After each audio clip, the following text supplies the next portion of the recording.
Bueno, ahí estamos. Hoy vamos a dar, como les decía, la última clase de termodinámica de este curso con el tema diagramas generalizados de termodinámicos, digamos, que es un poco la frutilla del postre de todo lo que veníamos viendo hasta ahora.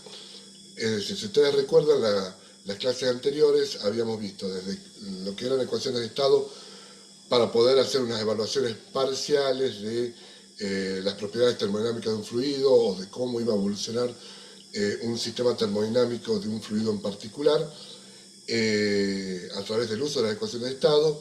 Después de eso hemos visto la utilización de tablas en donde podíamos evaluar cada una de los distintos potenciales termodinámicos, distintas propiedades que podía tener un sistema, ya sea para el agua, para los gases refrigerantes o para cualquier fluido de los más comunes que se pueden encontrar en la industria. Los diagramas termodinámicos no son otra cosa que representaciones gráficas de esas tablas y esos datos que se pueden encontrar ya sea en forma de tablas impresas o en forma de base de datos. Digamos que ahora se puede conseguir ya en forma bastante frecuente y sencilla de internet o de bibliografía disponible al respecto, ¿no? ¿Qué diferencia hay entre una tabla y un diagrama termodinámico? Primero, que el diagrama lo que nos permite, en primer lugar, es tener una visión más panorámica, por decirlo así, de el lugar, digamos, de donde se encuentra trabajando el sistema que nosotros estamos considerando. ¿Sí? Es decir, más allá del valor discreto que me puede dar una tabla, una gráfica no solamente me brinda dicho dato, sino que además me da un panorama, una ubicación de en qué zona está trabajando el sistema que nosotros estamos considerando. Tiene de bueno eso, digamos, y es sumamente útil para un ingeniero, digamos, trabajar con diagramas generalizados, ¿no? ¿Qué tiene en contra los diagramas? Que así como uno gana en ubicación y en formas de resolver rápidamente sobre el mismo diagrama de cómo va a ser la evolución de dicho sistema, tiene la contra de que un diagrama pierde en precisión. ¿Está? Porque el hecho de utilizar un diagrama termodinámico lo que nos lleva a tener la posibilidad de un error de lectura, de no ser tan preciso en el dato que uno considera, pero siempre, yo insisto, esto hay que marcarlo dentro de las necesidades que tiene el profesional en el momento de hacer el análisis, ¿sí? Si nosotros necesitamos tener datos muy precisos, donde la tercera o cuarta cifra decimal de la propiedad que estamos evaluando nos interesa, bueno, recurriremos a una modelización matemática a través de una ecuación de estado apropiada para ello, o si la cosa no es tan precisa, bueno, iremos a tablas en donde es muy probable que el punto donde nosotros quisiésemos evaluar o trabajar no esté exactamente especificado en dicha tabla, entonces nos veríamos obligados a tener una generalización, a hacer una interpolación de datos para poder evaluar si es que exactamente yo no encuentro ese punto en la tabla. En un diagrama, la función que está graficada es casi continua, uno podría decir, y entonces puede sacar más rápidamente el dato que uno desea. Pero esto conlleva una pérdida en la precisión del dato, ¿sí? Ya sea por errores de lectura, ya sea porque nuestro diagrama no es del todo preciso en cuanto a las propiedades que se están graficando. La disponibilidad de diagramas es abundante, es decir, vamos a ver un montón de ejemplos que tenemos acá de diagramas que se encuentran en los apéndices de los libros, de diagramas que se puede bajar de internet, hasta incluso de diagramas que son los que nosotros normalmente utilizamos en este curso, son diagramas que provienen de los llamados atlas termodinámicos, ¿no? Particularmente nosotros hacemos uso de un diagrama de un conjunto, mejor dicho, de diagramas que surgen de un atlas confeccionado por un ruso, Ivo Konlin, que ha trazado este tipo de diagramas termodinámicos de forma muy precisa y muy completa. Esos son los que nosotros normalmente vamos a utilizar. Normalmente los diagramas que vamos a hacer uso, los más comunes que vamos a hacer uso en este curso, ustedes lo pueden bajar desde el aula virtual, ¿no? Que yo ahora de todas maneras lo mismo se los voy a presentar. Y son los que normalmente utilizamos para resolver los problemas que van a ver en la práctica y que altamente probable terminen yendo al parcial, a ser usados en el parcial. Bueno, voy a compartir pantalla.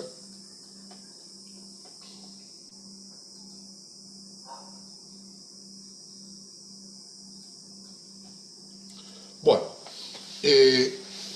entonces decíamos, el diagrama termodinámico no es otra cosa que la representación gráfica de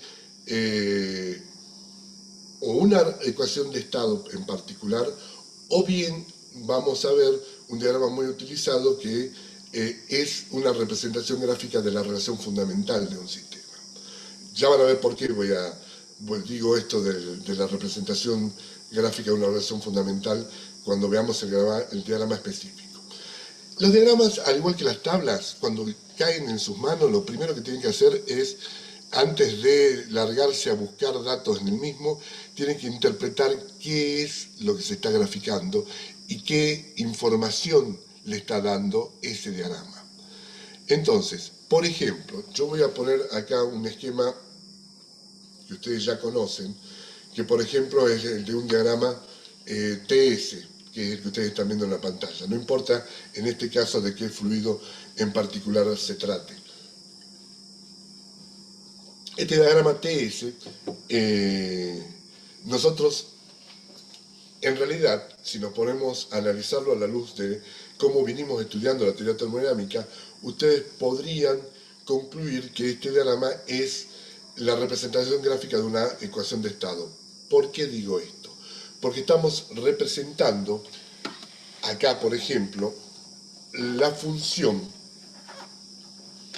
si ustedes se ponen a pensar, en este diagrama TS lo que nosotros estamos poniendo en consideración es una representación gráfica de la función temperatura como una función de la entropía, probablemente, ya lo vamos a ver ahora, de la presión, del volumen, por ejemplo.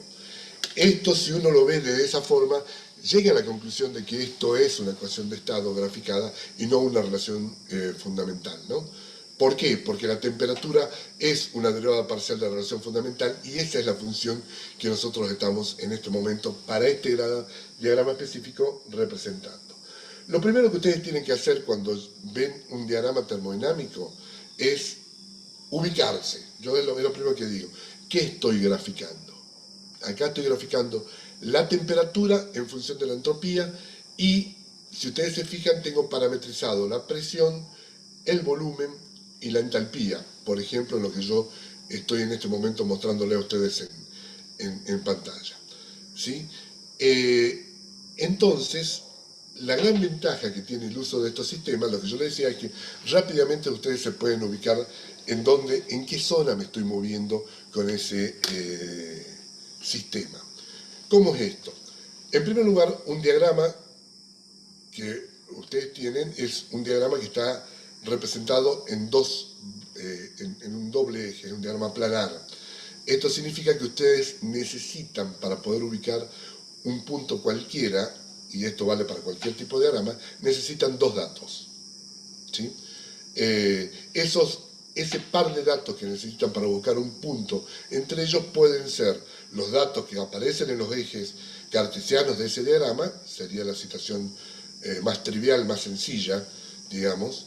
Si yo tengo un par de datos, temperatura, entropía, puedo ubicar un punto rápidamente en este diagrama, o bien ese par de datos pueden no necesariamente ser los que están en los ejes, sino que pueden ser dos valores que están parametrizados, por ejemplo.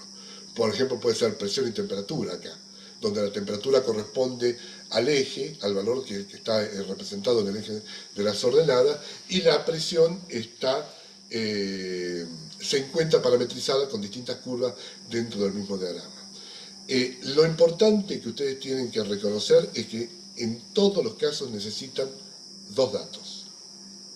Ese dato también es parte de ese par de datos que puede ser también una información termodinámica, no necesariamente una propiedad.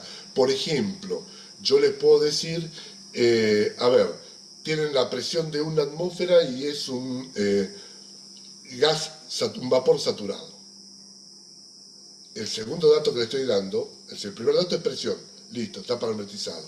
El segundo dato que le estoy dando es que es un vapor saturado, por lo tanto ese punto va a estar ubicado en la línea de saturación, o sea, sobre la campana de Andrew. Para ser un poquito más gráfico respecto de esto, si yo les digo, tiene una presión tal X y está saturado, claramente supongamos que esta es la isobara sobre la cual está el punto que yo quiero ver dónde está ubicado exactamente. El segundo dato me dice que está saturado, entonces, ok, si esta es la isobara y está saturado, este que está acá, es el punto que yo estoy trabajando. ¿Está? Y yo les decía de que una de las grandes ventajas que tenía el trabajar con diagramas termodinámicos era que a mí me daba rápidamente, si yo ubico un punto cualquiera a través de ese par de datos que necesito para hacerlo, y supongamos que mi punto cae, qué sé yo, aquí, ahí donde marqué la cruz roja esa, uno ya sabe, bueno, ok, a un solo vistazo, rápidamente yo digo, ese es un vapor que está sobrecalentado, es decir, está alejado de la campana de Andrews, ¿sí? Y si yo me encuentro a temperaturas altas y a entropías también relativamente altas, o presiones bajas, puedo saber si me estoy moviendo cerca de la idealidad o estoy en una zona en donde el fluido se me va a comportar en forma real, ¿sí? Entonces, eso con una rápida visualización lo pueden hacer a través del uso de estos diagramas. Los diagramas termodinámicos, vuelvo a reiterar, lo primero que tienen que hacer ustedes es identificar todos los parámetros que tengo, tanto en los ejes como en las distintas curvas. Y sobre todo, tienen que identificar en qué unidades está armado ese diagrama, ¿sí? Obviamente lo que ustedes tienen en este momento en pantalla es un diagrama, es un bosquejo de diagrama en realidad, es simplemente un dibujo, no es exactamente una carta o un diagrama termodinámico. El equivalente a esto que ustedes están viendo en pantalla sería ahora lo pongo, y ven que la cosa se complica un poco bastante, por decirlo así, ¿no? Porque acá sí ya estoy en presencia de un gráfico en donde yo puedo obtener una información termodinámica bastante abundante. Entonces, por ejemplo, tomemos el caso de este diagrama y veamos qué información tenemos presente acá. Es un diagrama, este que está acá, es un diagrama TS, ¿sí? Porque tengo graficado T y tengo graficado entropía. En este caso en particular, el eje de las temperaturas no es un eje lineal, sino que es un eje logarítmico. Pero a los efectos de poder leer los datos de ese diagrama, digamos, no me importa si es logarítmico o es directamente lineal, ¿no? Porque la lectura que yo hago es directa, ¿está? ¿Cómo me doy cuenta de esas cosas? A ver, porque yo, por ejemplo, vamos a poner una lupa, aquí, por ejemplo, yo voy a leer lo que dice este diagrama. Este diagrama me dice que está construido obviamente para el monóxido de carbono, está graficado el logaritmo de T versus entropía, ¿sí?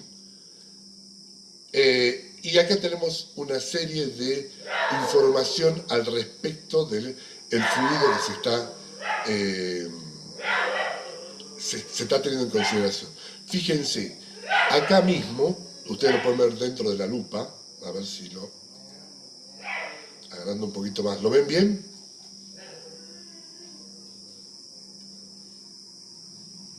Porque yo acá lo tengo en grande, no sé si ustedes lo están viendo en grande. Sí, profe.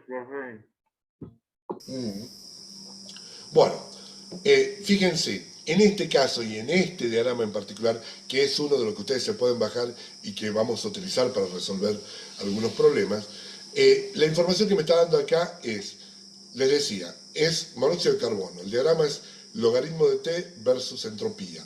Y acá tengo datos de qué. Dice pK, BK y TK. Obviamente son los datos del punto crítico del monóxido de carbono. ¿Sí? Y me dice que la presión crítica del monóxido de carbono es 35,64 atmósferas. ¿Sí?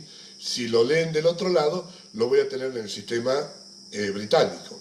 ¿Sí? Es la presión crítica que de un lado decía 35,64 atmósferas, me está indicando que es lo mismo que decir 506,91 libras por pulgada cuadrada. Después tengo el valor del volumen crítico, ¿sí? Que está dado en forma específica, es metro cúbico por kilogramo, y me dice que es 0,0337, y expresado en pi cúbicos sobre libra, 0,05404.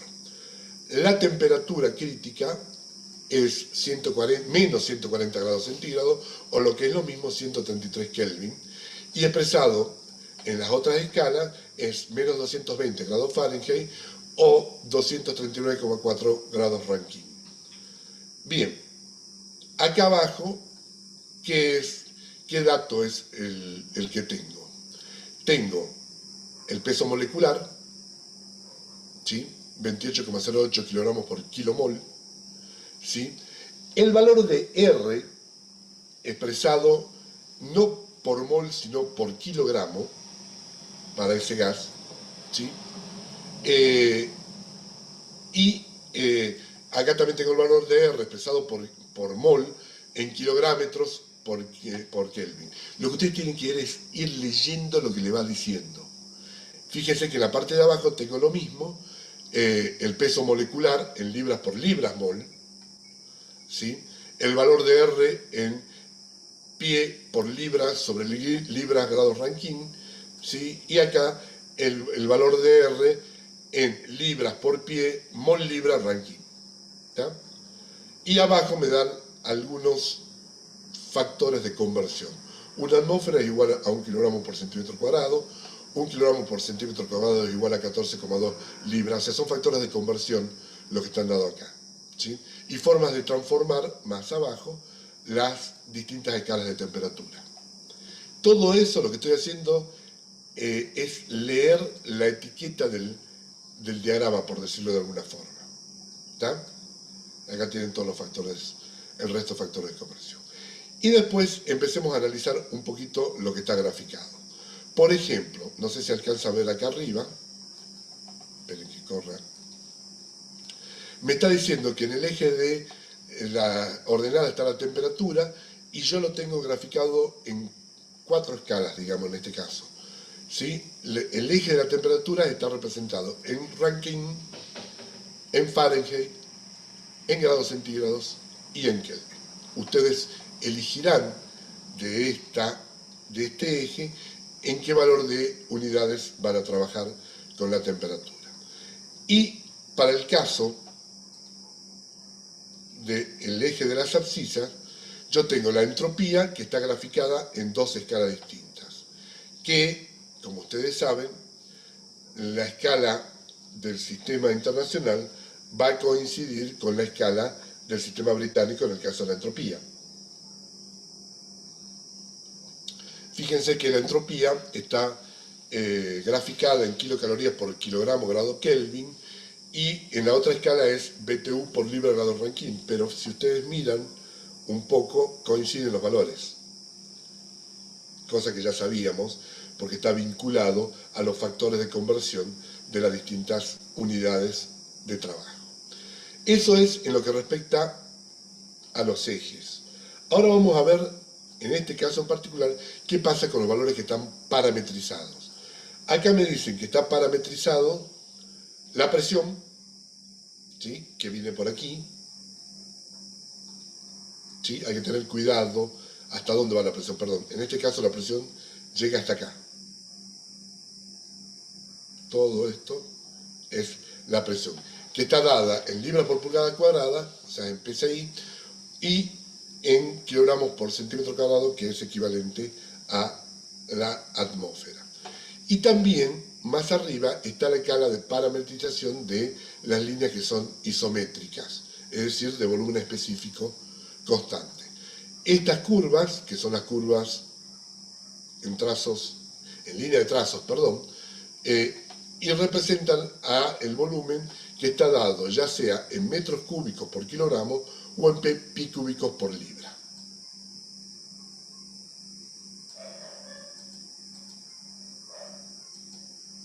Bueno, tienen otra forma más de visualizarla mejor. Una vez hecho esto, si ustedes miran con detención el diagrama, también van a encontrar, aunque no están las escalas específicamente escritas, fíjense de que también están graficadas las líneas de isoentalpía, las isoentálpicas. ¿Cómo me doy cuenta de esto? Porque si ustedes miran acá, a ver, ya les voy a mostrar bien en este diagrama. Las curvas de isoentalpía son estas, las que después en una zona coinciden con las isotermas. ¿Está? Y los valores de entalpía están, voy a volver a mi lupa redonda, están parametrizados acá, en donde la entalpía específica me la dan en kilocalorías por kilogramo o en BTU por libra. Y a través de estas lecturas ustedes, mirando acá, encuentran cuáles son las curvas isoentálpicas. ¿Está? Bueno, acá por ejemplo, en diagramas como este, uno puede trabajar, de hecho van a hacer ustedes algunos problemas de cómo trabajar con este tipo de diagrama, y de vuelta yo les decía de que para trabajar con un diagrama ustedes siempre necesitan un par de datos mínimamente para poder ubicar un punto. Otra de las grandes ventajas que tiene trabajar con diagramas en vez de tablas o con ecuaciones de estado es que en un diagrama yo puedo representar el proceso que estoy estudiando o que estoy pretendiendo predecir de cómo va a evolucionar mi sistema. ¿Esto qué quiere decir? Que si yo, por ejemplo, en este diagrama, vamos a suponer, estoy con el lápiz, vamos a suponer que yo, por el par de datos que tengo, encuentro que el punto que estoy considerando se encuentra allí, donde está esta crucecita roja, y les digo, este sistema que se encuentra ahí va a evolucionar en forma isoentrópica hasta una determinada presión. Entonces, si ustedes ya tienen ese dato, pueden graficar rápidamente el proceso dentro de ese diagrama, ¿sí? Entonces uno puede decir de que a partir de ese punto mi sistema va a evolucionar en forma isentrópica hasta una determinada presión. Por ejemplo, esa. Entonces, la etapa final o el estado final de mi sistema termodinámico va a ser este, ¿sí? Y yo rápidamente, al encontrar el estado final de mi sistema, puedo decir o puedo predecir cuáles van a ser las propiedades termodinámicas de ese sistema en ese estado final, luego de haber sufrido ese proceso, ¿sí? Entonces, resumiendo, si yo tengo un punto dado, al que si quieren le llamemos A, que lo ubica en el diagrama, y le dan como dato de que el sistema, que está en un estado inicial igual a A, sufre un proceso de expansión, porque va a disminuir la presión, ¿sí? En proceso de expansión isentrópica hasta una presión dada X, no sé cuál acá, no lo voy a leer ahora, yo puedo dibujar cómo va a ser el proceso de ese diagrama, encontrar cuál es el estado final, que lo vamos a llamar B, y a ese estado final leer todas las propiedades termodinámicas que este diagrama, me lo permite. Entonces yo me voy a leer el estado final y empiezo a encontrar, bueno, perfecto, tiene una temperatura de aproximadamente 100 Kelvin, en este caso.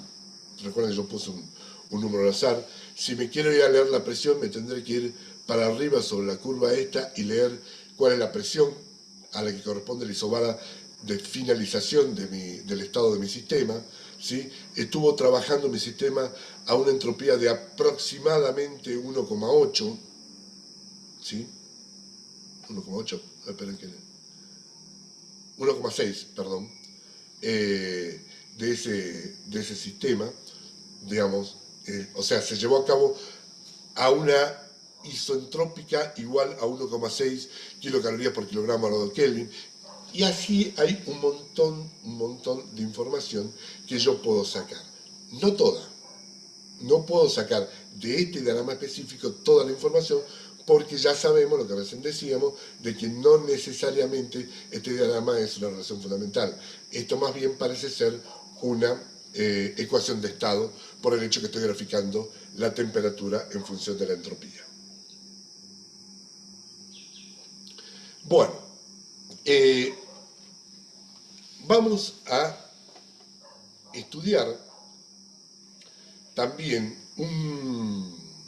o mejor dicho, vamos a definir un parámetro que hasta ahora no fue necesario hacerlo, pero cuando empezamos a trabajar con los diagramas, y sobre todo diagramas en donde aparecen la transición de fase, hay una combinación o una definición de lo que se denomina el título termodinámico de un sistema que está en una transición de fase. El título, desde el punto de vista termodinámico, lo vamos a definir como la cantidad porcentual de, por ejemplo, vapor que se está transformando dentro de la zona de dos fases. Es decir, si yo les digo que tengo un título del 60%, significa que estoy en una zona dentro de la campana de Andrew en donde mi sistema se ha transformado del 60% a la fase vapor. Cuando llego al 100% estoy en la curva de vapor saturado. Cuando mi título está en 0% estoy en líquido saturado. Esa definición, que se llama título, y se simboliza con la letra X, la definición termodinámica correcta es entalpía de la mezcla, donde se entiende la mezcla, la combinación de vapor y líquido, menos entalpía del líquido saturado sobre la entalpía del vapor saturado menos entalpía del líquido saturado.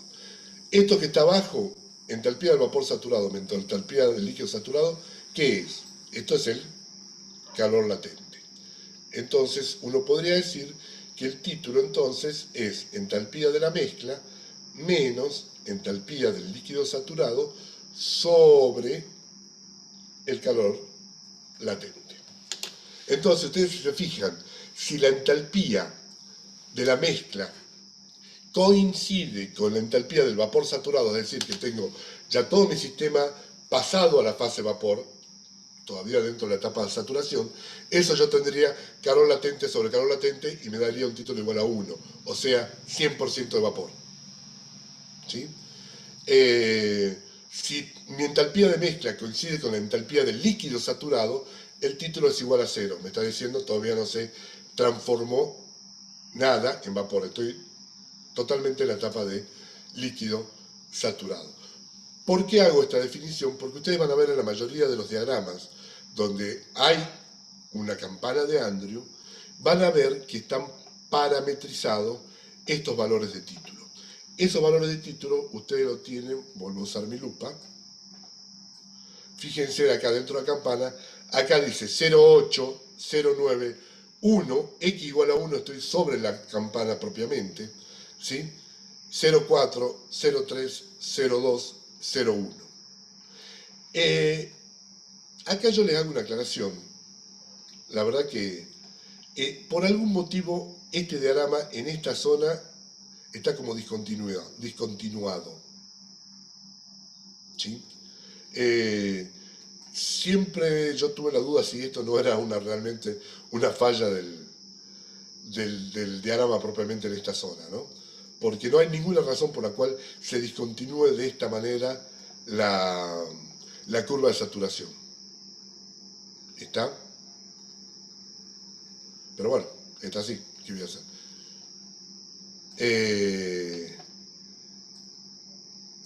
Bien. A ustedes les puede caer, voy a dejar de...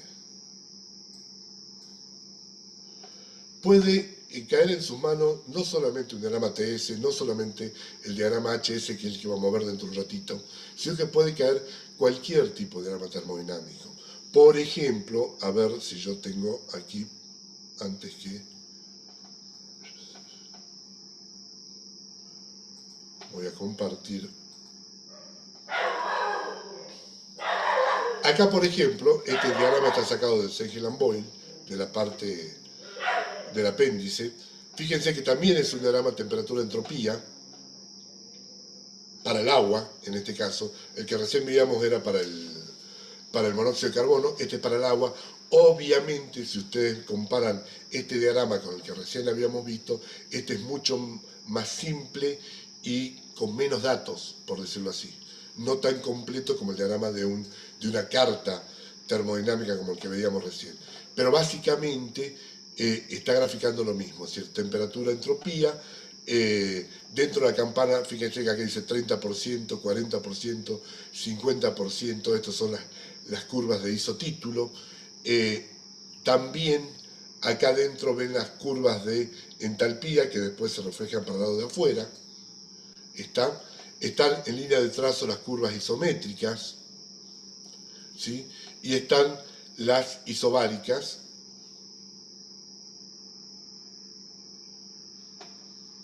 que son estas paralelas que vienen para acá, para acá arriba. Estas líneas verticales, no paralelas, perdón, líneas de una alta pendiente, que son las líneas de presión isobárica, cuya escala está acá. ¿Ven? P igual a 3000 bar, aquí, y acá está todas las escalas de presión. Por ejemplo, acá, donde ustedes ven mi manito, ahí tengo, por ejemplo, la isobara de 10 bar, exactamente. ¿Sí? Fíjense que la isobara de 10 bar, que es esta, si yo me voy hasta la campana, es la que me va a decir a qué temperatura hierve un líquido que está a 10 bar. Por ejemplo, si yo tomo la de 1 bar aquí, coincide con la isoterma de 100 grados centígrados. ¿Está? Yo lo que quiero, y lo que es importante para ustedes, es que los diagramas que puedan caer en sus manos son de distinto tipo. Y van a tener que sentarse primero y ver de qué se trata, qué es lo que está graficado, y ahí incluso decidir si es el diagrama que a ustedes les conviene utilizar, dependiendo de los valores que tengan o de la necesidad de precisión que tengan en los datos a trabajar. ¿Sí? Acá me preguntan si el diagrama se hace en base a datos empíricos. En líneas generales sí, se hace en base a datos empíricos. Si bien hay metodologías para construir diagramas termodinámicos a través del uso de lo que se llamaban funciones de discrepancia, que es un tema que nosotros ya no, lo hemos sacado de programa, la función de discrepancia, porque la función de discrepancia era una manera de graficar o de ir llevando, digamos, en función de datos empíricos, ir haciendo una interpolación para obtener los distintos diagramas. Como ahora la disponibilidad de datos empíricos es tan grande, ya no es necesario recurrir a esa metodología de construcción de diagramas, que eran justamente las denominadas funciones de discrepancia. Entonces la respuesta a la pregunta es sí, la mayoría de los diagramas termodinámicos se hacen en base a datos medidos de alguna forma en los sistemas. ¿Está? Bueno. Acá, por ejemplo, este es un diagrama de entalpía y entropía, lo voy a tener que rotar.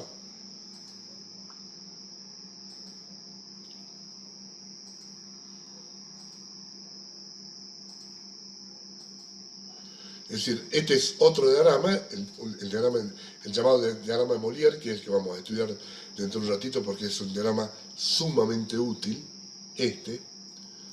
¿sí? Ya lo vamos a ver en un rato ¿no? Y después, acá por ejemplo, hay otro diagrama que grafica presión-entalpía. ¿Está? Es un diagrama que, si bien nosotros en particular no lo utilizamos mucho, ustedes lo pueden necesitar, este diagrama.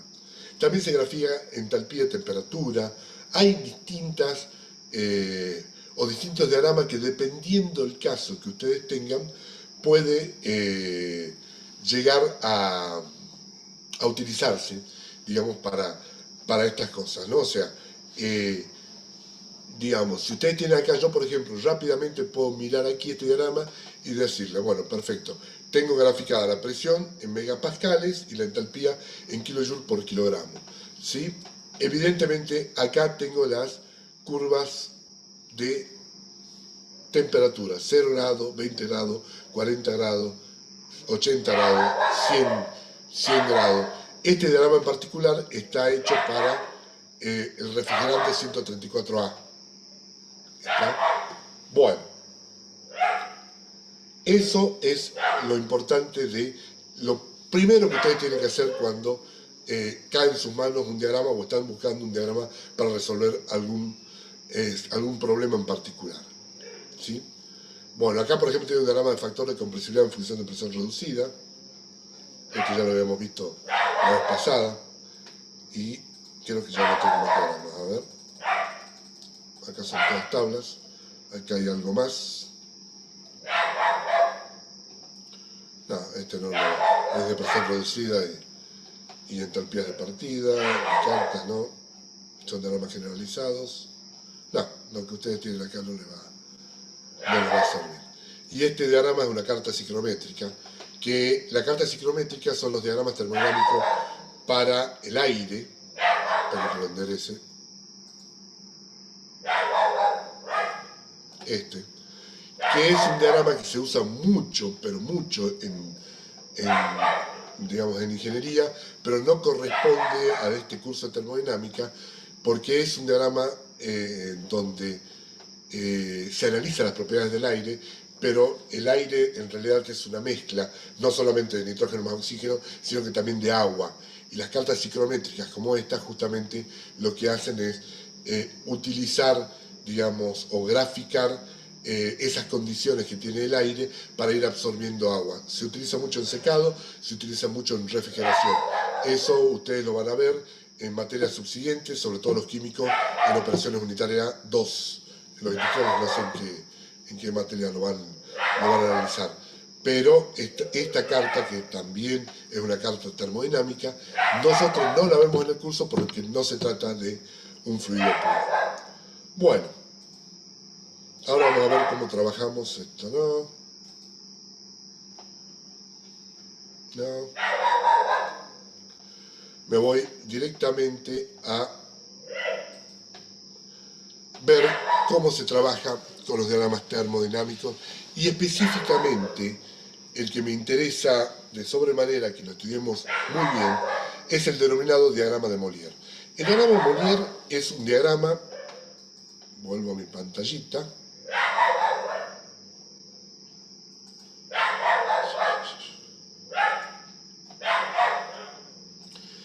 El diagrama de Molière lo tienen ustedes aquí.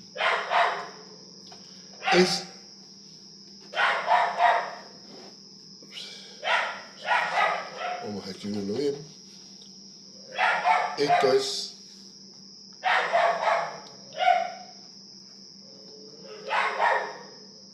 diagrama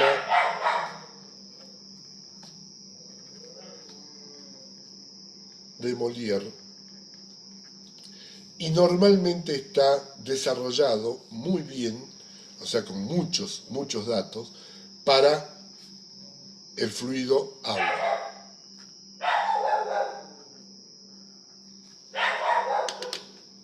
Bueno, ¿qué curvas voy a identificar rápidamente en un diagrama de Molière? Primero, lo que primero podemos observar es que el diagrama de Molière es un diagrama de entalpía como una función de la entropía, en donde tengo parametrizado básicamente la presión. Y esto, yo les pregunto, ¿es una relación fundamental?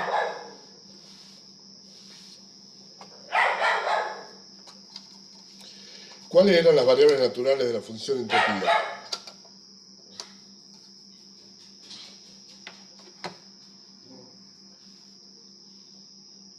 De a uno, De a uno, contesten de a uno, que si no, no los entiendo.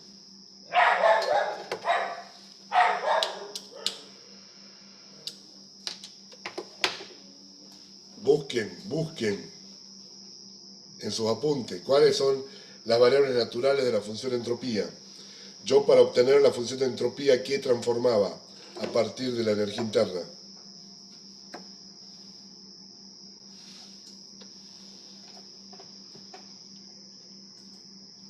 No me hagan enojar.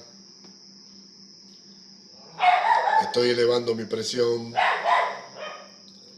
Volumen, pone acá Darío Gustavo Sosa. ¿Qué pasa con el volumen? No, ¿qué es el volumen?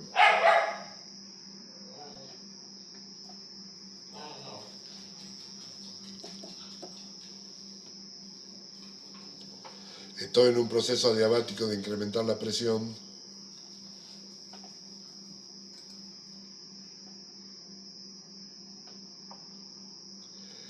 ¿Cuáles eran las variables naturales de la entropía?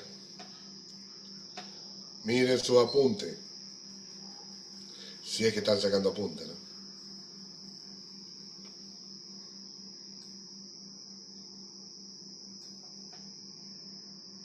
La energía interna, el volumen y el número de moles. No, a ver, yo partiendo de la energía interna, lo que transformaba era el volumen en la presión. Entonces, acá me ponen, sí, ya empezaron a buscar sus apuntes. SP y número de moles, SP es lo que me interesa. Entonces, volviendo a la gráfica, si yo lo que estoy graficando acá es entalpía en función de entropía y tengo parametrizado la presión, lo que estoy teniendo acá es una representación gráfica de la relación fundamental, de una relación fundamental, en este caso específicamente para el agua. ¿Está? Entonces, si yo estoy en presencia de una relación fundamental, debería, en teoría, poder conseguir toda la información termodinámica que necesito de ese sistema. Toda, para cualquier caso. ¿Sí? Hay un micrófono abierto, por ahí fíjense los que lo tienen. A ver, si uno les dice que estoy en presencia de una relación fundamental, yo podría, de este diagrama, sacar toda la información termodinámica de dicho sistema. Bien, primero, ¿qué hacemos? Identificamos las curvas. ¿Sí? En este diagrama en particular, yo lo que tengo, voy a usar los resaltadores, yo lo que tengo es, primero acá, esto que está en verde que yo lo estoy dibujando, esto que ustedes ven aquí es la campana de Andrew. ¿sí? Fíjense que tiene una forma totalmente distinta a como la conocemos, porque estoy graficando entalpía versus entropía. El punto crítico no está en el máximo de la campana, sino que está a un costado. Lo tienen aquí. Este es el punto crítico. Por lo tanto, esta parte por encima, sobre la campana de Andrew, esta parte es la curva de vapor saturado y debajo del punto crítico para aquí, sobre la campana de Andrew, es la curva de líquido saturado. Ok, ya identifiqué la campana de Andrew. Ahora,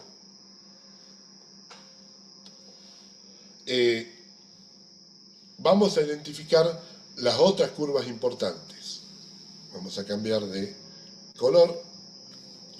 Tenemos acá las curvas de temperatura, las isotermas, de temperatura constante. Son todas estas.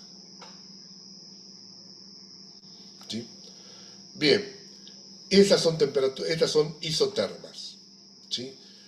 Después tenemos esta otra curva, que son más o menos así,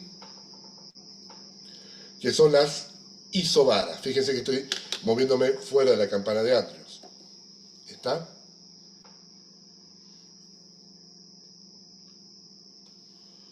Y por último, tengo estas curvas en línea de trazo, que son las isométricas. Acá en amarillo, que normalmente tiene más pendientes que las isobáricas. ¿Alcanzan a ver? Bueno. Sí, profe. Habiendo identificado las principales curvas de un diagrama, ahora para que yo los asuste un poquitito, voy a poner un diagrama de Molière en serio.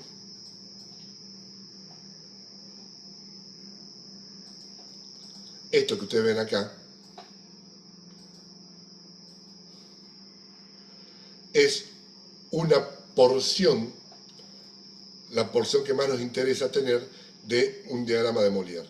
Fíjense acá abajo, vamos a ir de vuelta lo voy a correr un poquitito para arriba esto, y voy a poner mi lupa. Fíjense que acá abajo está como qué parte del diagrama de Molière está graficado. ¿Sí? ¿Lo ven ahí? Es decir, el diagrama de Molière completo es este. Fíjense que el punto crítico está a un costado de la campana de Andrew, y esta zona que está cuadriculada es la que ustedes tienen representada más arriba. ¿Está? Bueno. Ahora, este es uno de los que ustedes se pueden bajar, no se pueden, tienen que bajarlo a este diagrama, y está como PDF, para que ustedes vean cómo yo les aconsejo que lo bajen, lo impriman, está en formato para imprimirlo en una A4, y hagan varias copias, porque sobre ese es que van a trabajar, sobre ese diagrama es que van a trabajar para resolver problemas. Ahora bien, dicho todo esto, vuelvo a mi esquema original para que podamos trabajar sobre estos. Yo voy a borrar, porque ya ensucié bastante con anotaciones, y acá vamos a hacer un ejercicio. Dado un punto en donde, digamos que yo le doy, por ejemplo, les doy el valor de, vamos a bajar un poquitito, les doy el valor de un punto dado que es presión y temperatura, por ejemplo, ¿sí? Y ustedes lo ubican en el diagrama, y yo con ese punto quiero saber cuánto vale la entalpía específica. Quiero saber cuánto vale la entropía. Bueno, presión y temperatura ya lo tengo. Quiero saber cuánto vale el volumen. ¿Está? Específico. Quiero saber, hasta ahora es lo más fácil, lo más rápido, ¿sí? Pero yo ahora, por ejemplo, quisiera saber cuánto vale U. A la miércoles, ¿cómo hago para saber cuánto vale U acá? Si es una relación fundamental, yo debería poder sacarla. También quiero saber cuánto vale la función de Gibbs. Pero vamos un poquito más allá, quiero saber cuánto vale el CP en ese punto. También quiero saber cuánto vale alfa en ese punto. Y quiero saber también cuánto vale KT en ese punto. ¿Está? Bueno, mi idea es que se asusten un poquitito. A ver, ¿cómo hacemos? Vamos a suponer que el punto que yo les acabo de dar como PT, ¿sí? Ustedes lo ubican y dicen, bueno, a esta presión y a esta temperatura, mi punto, supongamos que está aquí. ¿Lo ven bien?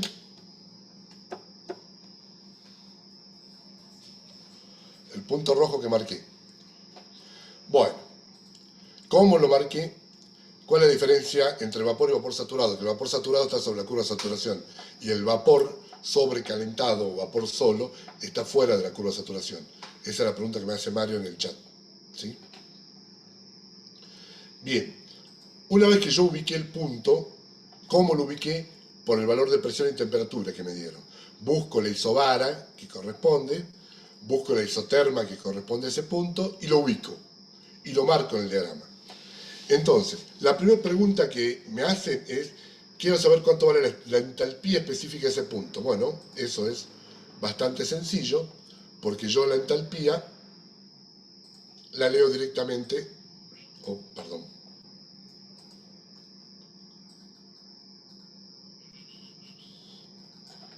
la entalpía directamente la leo en el eje de las ordenadas.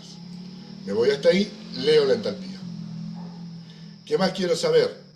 La entropía, no hay problema, esa es rápida, ¿sí? Me vengo para abajo y leo la entropía, directamente. ¿Está? Yo ya tengo el valor de entalpía, el valor de entropía. El valor del volumen específico, también no hay problema, si pasa por ahí una isométrica, leo el valor de la isométrica que pasa por ese punto y tengo el volumen. ¿Está? Y ahora empieza lo lindo. Quiero saber cuánto vale la energía interna en ese punto. ¿Qué hago? Bueno, a ver, para saber cuánto vale la energía interna en ese punto, tengo que recordar toda la teoría termodinámica que aprendimos hasta ahora. ¿Cómo era la definición de entalpía? O la transformada de leyenda de la energía interna que se llamaba entalpía. H era igual a U más PV. O sea que U era igual a H menos PV. ¿Tengo H? Sí, ya lo leí. ¿Tengo la presión? Es dato. ¿Tengo el volumen? Sí, perfecto. Ojo con las unidades, porque yo presión lo voy a tener, entalpía lo voy a tener en kilocalorías por kilogramo, por ejemplo, y presión por volumen, a la presión lo voy a tener en atmósferas y al volumen lo voy a tener en metros cúbicos sobre kilogramo. O sea que tengo que transformar atmósferas por metro cúbico a kilocalorías.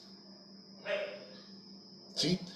Y haciendo esta resta, aplicando esta ecuación, tengo el valor de energía interna. Bien.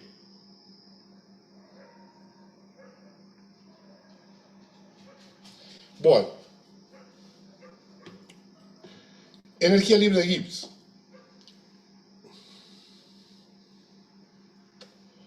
¿Cómo era?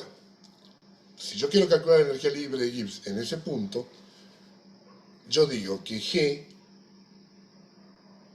era igual, por transformar la Legendre, a U más PV ¿sí?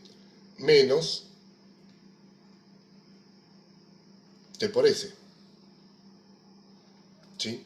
Y U más PB, ¿qué es? Entalpía. Por lo tanto, G es igual a entalpía menos TS. ¿Tengo la entalpía? Sí, ya la leí. ¿Tengo la temperatura? Es dato. ¿Tengo la entropía? Sí, ya lo leí. De vuelta, ojo con las unidades, ¿sí? Tienen que ser consistentes las unidades y si no aplican los factores de conversión que corresponden y tienen el valor de energía libre de Gibbs a partir de los datos del diagrama. Hasta acá, ¿vamos bien? Bueno, voy borrando, porque ahora se empieza a complicar un poquitito. Ya sabemos esto, tengo Gibbs, ya lo tengo aquí. Y acá viene el tema que me van a tener que poner un poco de atención. Quiero calcular el CP en ese punto, ¿sí? ¿Qué es, por definición, CP? CP era T por la derivada parcial de S respecto de T a presión constante. Bueno, lo primero que uno podría decir es, yo acá puedo, como estoy en el caso de un diagrama, puedo hacer una aproximación, ¿sí? A decir esto es T por delta de S sobre delta de T. ¿Está? Moviéndome sobre una isobara. Entonces, ¿qué es lo primero que surge de esto que acabo de hacer? Que yo voy a necesitar tener otro punto. Porque si estoy hablando de deltas, tienen que ser dos puntos. Y yo tengo uno solo. ¿Sí? ¿Y qué se hace en ese caso? Yo voy a, espero dibujar bien, voy a suponer acá que esta curvita que está aquí, no importa, es mi isobara. Esto que yo acabo de dibujar es esta isobara, donde está mi punto rojo. Perdón, no en ese, en este.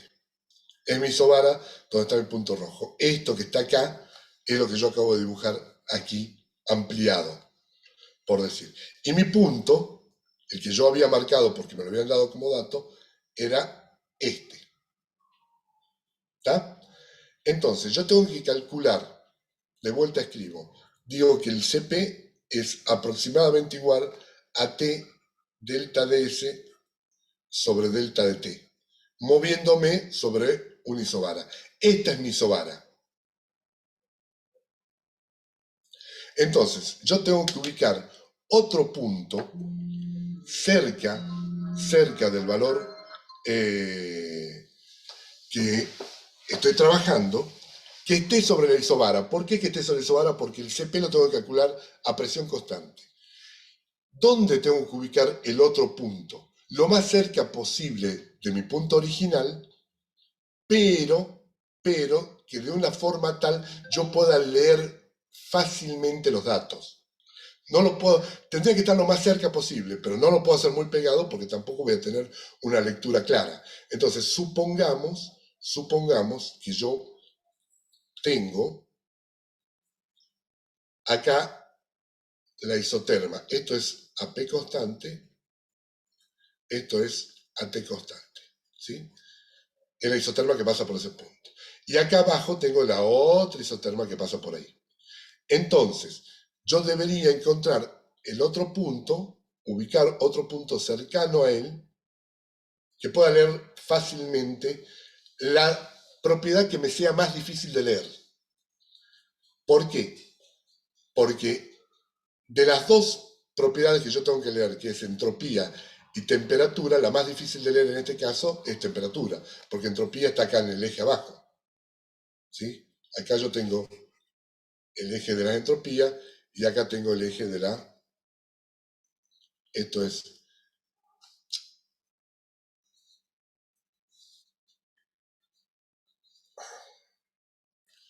Esto es entalpía, esto es entropía, ¿sí?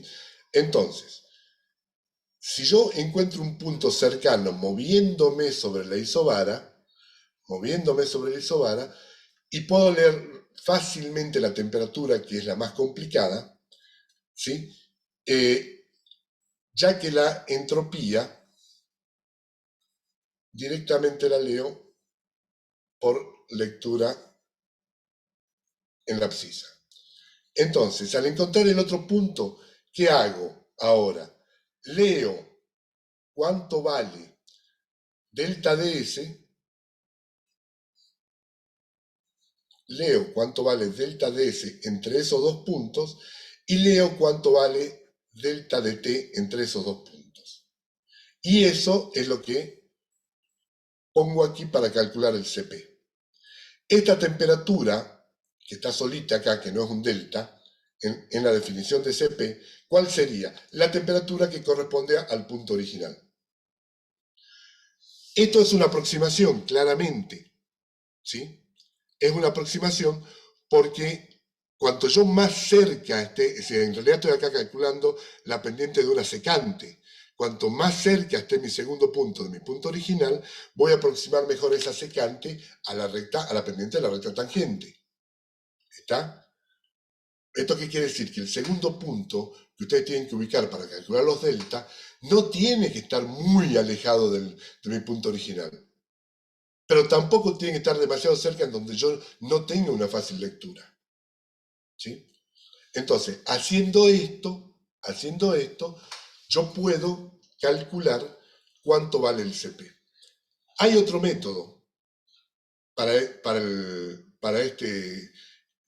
este diagrama y para esta propiedad. Ustedes saben que T por delta ds en una isobara, ¿qué es? Es delta dH.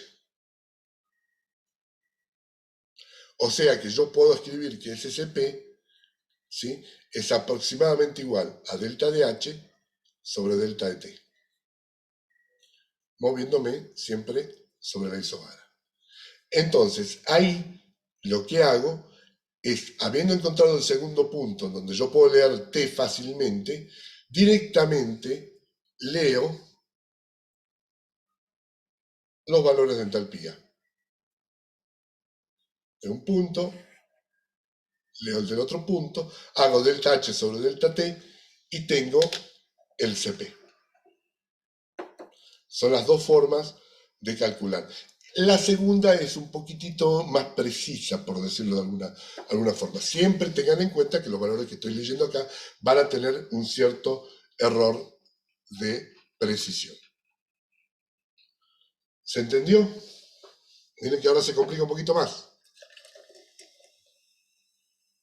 Esperen que estoy con la boca seca.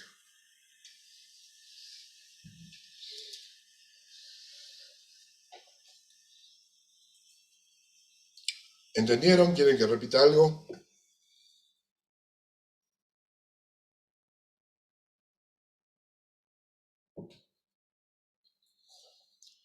¿Están seguros que se lo entendieron bien todos? La ubicación del segundo punto. Pueden habilitar micrófonos.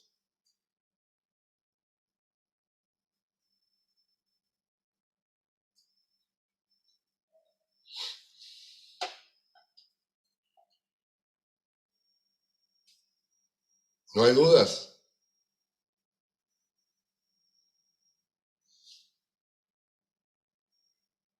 Yo no sé si están durmiendo, si me han dejado el nombrecito ahí y se fueron.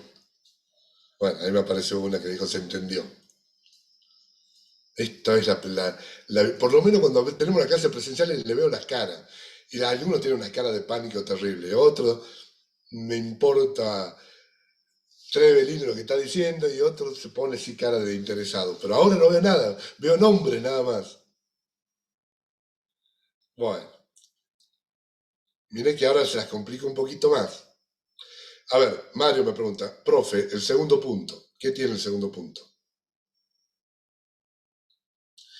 El segundo punto yo lo tengo que ubicar siempre lo más cerca posible del primero, moviéndome sobre la curva que corresponde. En el caso del CP es un isobara porque el CP es a presión constante.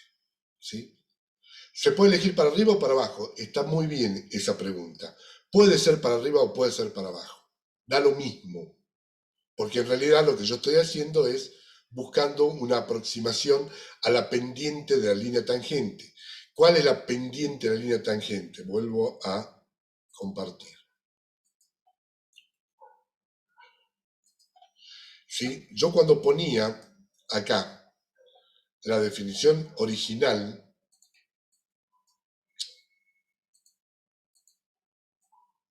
aquí, yo ponía la definición original de CP. La derivada parcial de S respecto de T a P constante es la pendiente de una curva. ¿Sí? Es la pendiente de un, mejor dicho, es la pendiente de la tangente a un punto sobre la curva. Entonces, y yo lo que estoy haciendo es aproximarlo a una secante, es decir, busco un punto cercano para tener dos puntos y sacar un delta de una propiedad respecto al delta de la otra propiedad.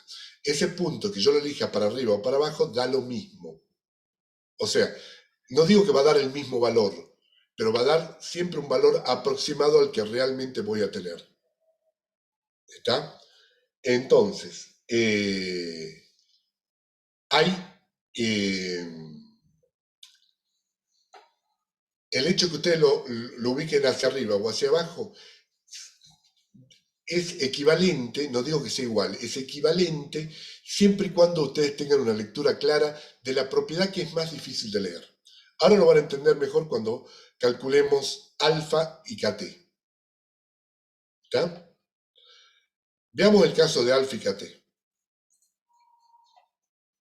Yo voy a borrar la definición de CP acá arriba. Y vamos a escribir la definición de alfa. Oscar, una Sí, consulta. sí. A ver, ¿podés volver a explicar por qué cuando calculas el CP lo aproximas como T por delta de S sobre delta de T, que en realidad vos ese delta de S lo podés sacar sobre, en el diagrama de Molière va a estar a la derecha, digamos, la escala, o sea, cuando Correcto. los T corten? ¿Por qué es más preciso que cuando lo calculas como un delta de H sobre delta A ver, de T? simplemente es un poco más preciso porque H El es más horizontal. fácil, claro, es más fácil de leer, nada más. ¿Sí? Yo lo que estoy Ok, haciendo en perfecto. un caso, digamos, hago directamente delta de H sobre delta de T y el delta de H lo puedo leer rápido. En otro caso tengo que hacer delta de S, multiplicarlo por un punto que está en uno de los extremos. Exacto. ¿Sí? De vuelta, es una aproximación. Es una aproximación. O sea, tanto el delta H sobre delta T como T por delta DS sobre delta T, los dos son valores aproximados. ¿Sí? No, en ninguno de los casos a mí me va a dar el valor exacto, el valor preciso de eso. Entonces, lo que uno tiene que buscar es, en el diagrama que tengo, cuál considero, aplicando mi sentido común, que me va a ser más fácil leerlo. ¿Está? Recuerden por eso lo que yo les decía antes. Cuando yo estoy usando el diagrama voy a obtener valores aproximados que a los efectos ingenieriles me puede servir. ¿Sí? En un estudio dentro de un laboratorio en donde tengo que ser muy exquisito con estas cosas, el diagrama no es lo más adecuado. ¿Ya? Pero que yo diga, che, el CP en vez de ser 1,8, lo leo como 1,75, por darle un valor, ¿no? Y en vez de 1,75 me da 1,83, estoy alrededor de, con lo cual eso me basta. ¿Tá? Lo Perfecto. importante es qué, digamos, qué grado de precisión yo necesito para el problema que estoy estudiando. Ese es el punto. Acá en el chat me pregunta, ¿puede darme un ejemplo en qué se usa el diagrama en la industria? Le voy a dar un montón, no se preocupe. ¿sí? Diagrama de Molière, yo lo he utilizado en la planta un montonazo de veces. Ya vamos a entrar a identificar esto, ¿no? No se preocupen con eso. Bueno, vamos al caso de alfa. El caso de alfa se complica un poquito más porque la definición de alfa, ¿cuál es? Es 1 sobre b, derivada parcial de b respecto de t a p constante.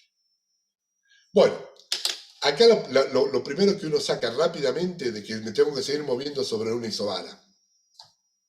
¿Sí? El valor del volumen, de 1 sobre b, este volumen yo ya lo saqué. Es el del punto que corresponde. Entonces, lo primero que uno puede hacer, haciendo analogía con cómo calculamos el CP, es que yo haga esto aproximadamente a 1 sobre b, delta de b sobre delta de t a p constante.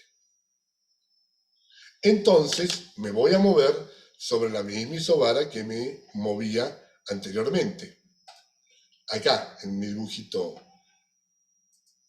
en mi sacha de dibujo, voy a borrar todo esto.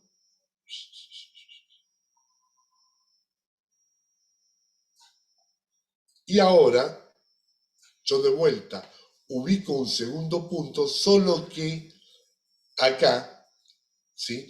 Yo me tengo que mover sobre sobre la isobara, pero ¿cuál es ahora mi variable más delicada? Acá voy a escribir de vuelta la definición de alfa. Alfa es 1 sobre b, derivada parcial de b respecto de t a p constante.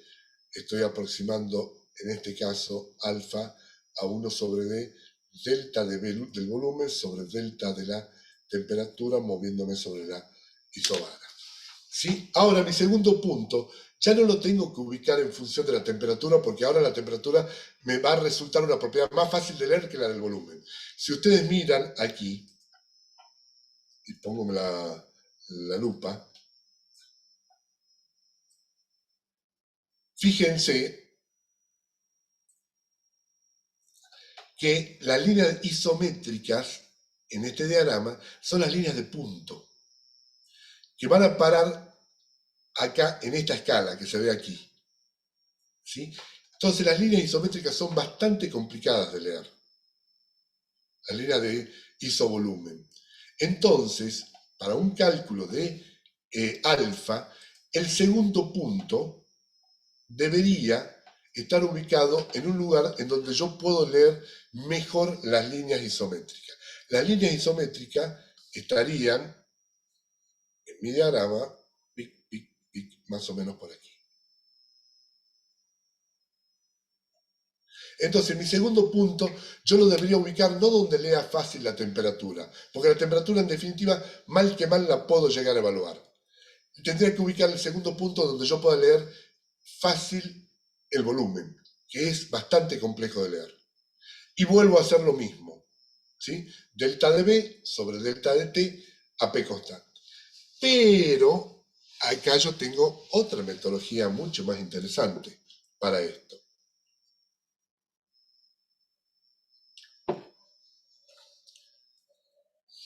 A ver, aplicando teoría termodinámica. Derivada de B respecto de T a P constante, ¿a qué es igual? Según mi queridísimo diagrama de Born, que ahora lo voy a poner en cuanto lo encuentre.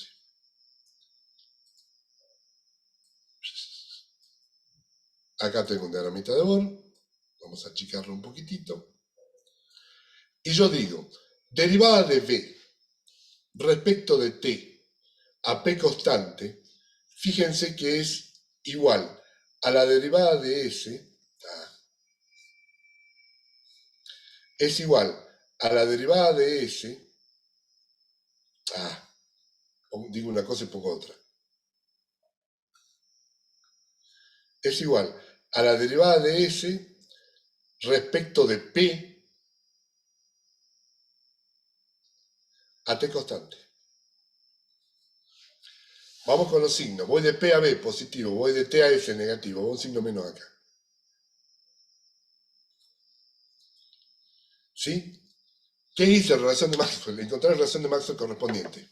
Solo que la inversa, porque antes yo quería hacer desaparecer la entropía y ponerla en función de volumen, ahora hago al revés. Lo tengo en volumen, quiero hacer aparecer la entropía. ¿Por qué? Porque me es más fácil leer la variación de entropía y la variación de presión, con una gran diferencia. ¿Cuál es la gran diferencia? O sea, yo lo que en definitiva voy a aproximar el delta de B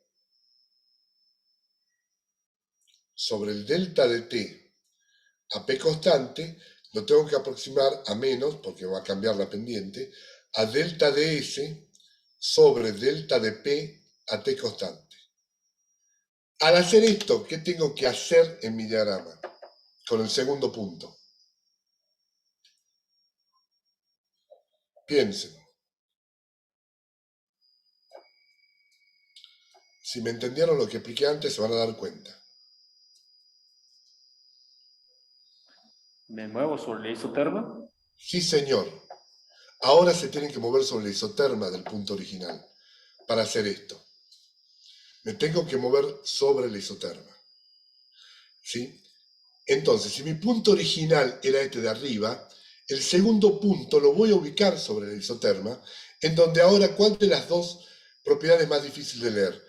¿La entropía o la presión? La presión. Entonces, busco donde esté la otra isoterma, isobara, perdón, que supongamos que sea esta, y digo, ok, mi segundo punto va a estar aquí.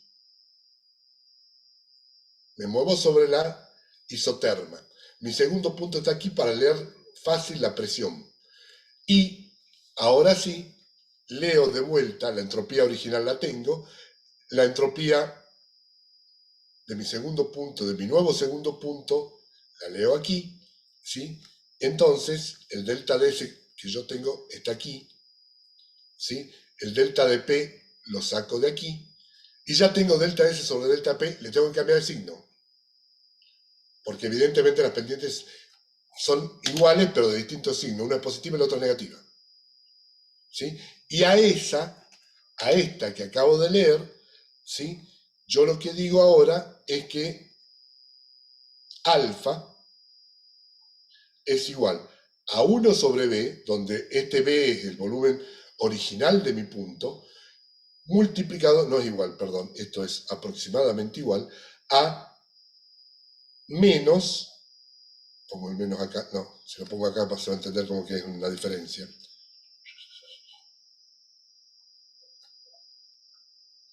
Es aproximadamente igual a menos 1 sobre B, delta de S, que lo leo, sobre delta de P, que lo leo, moviéndome sobre una isoterma.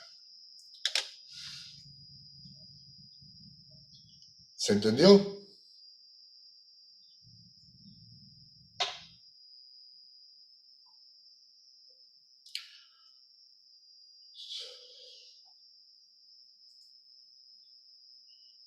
Bueno. Y ahora me queda la última propiedad que habíamos querido evaluar, que era el KT, que también el procedimiento es parecido. En el caso del KT, recuerden que la definición de KT era igual a 1 sobre B, ¿sí?, por la derivada parcial del volumen respecto de la presión moviéndome a temperatura constante, ¿sí? Acá hago exactamente lo mismo, ¿sí? Aproximo SKT, aproximo a 1 sobre B, delta de volumen sobre delta de presión, moviéndome sobre una isoterma. Entonces, volviendo a este gráfico, borrando todo lo anterior,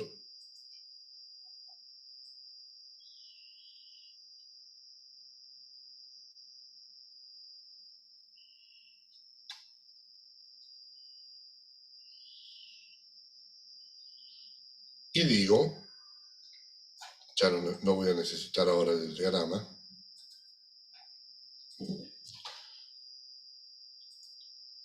y digo KT,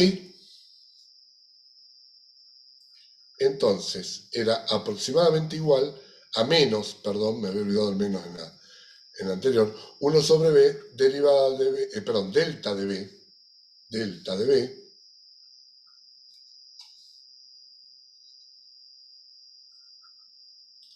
sobre delta de P, manteniendo la temperatura constante. Entonces, acá es igual a lo que veíamos anteriormente, ubico el segundo punto sobre la isoterma, en donde pueda leer, ahora sí el volumen es más complicado que la presión, donde pueda leer la isométrica de volumen, ¿sí?, a volumen constante, y de esta forma hago el cálculo. Ahora, pregunto, si estoy en zona de gases ideales,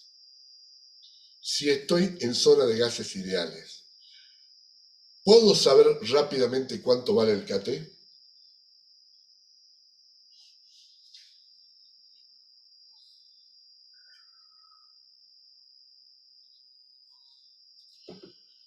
La primera cosa que ustedes deberían plantearse en este diagrama, ¿cuál es la zona de gases ideales?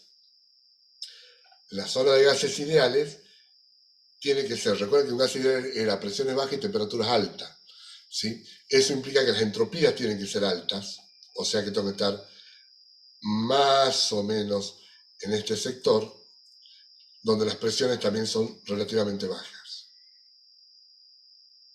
En un diagrama de Molière, es muy fácil darse cuenta rápidamente si estoy en una zona de gas ideal o no.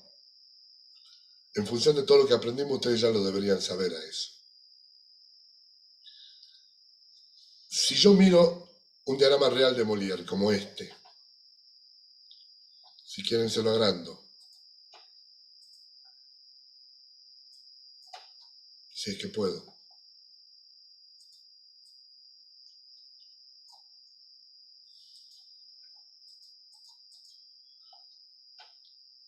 ¿Cómo puedo yo darme cuenta rápidamente si estoy en zona de gases ideales o no?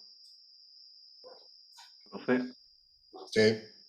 ¿podría ubicar la isoterma crítica y después todo lo que está hacia arriba sería gas ideal? No, porque no necesariamente todo lo que está sobre la isoterma crítica es gas ideal. Se tiende a comportar como gas ideal, pero la zona de gases ideales es a temperaturas altas, presiones bajas. Pero en un diagrama HS, yo de una simple mirada puedo decir, esta zona es gas ideal, seguro. ¿Qué relación hay entre el gas ideal, en un gas ideal, entre la entalpía y la temperatura?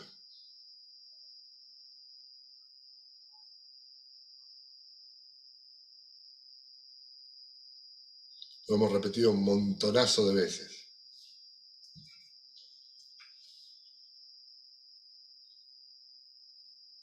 La entalpía para un gas ideal, ¿de quién depende? Únicamente De la temperatura. de la temperatura. Entonces, si yo miro en qué zona las isotermas tienden a ser horizontales, o sea, tienden a parecerse a las isontálpicas, ahí es gas ideal.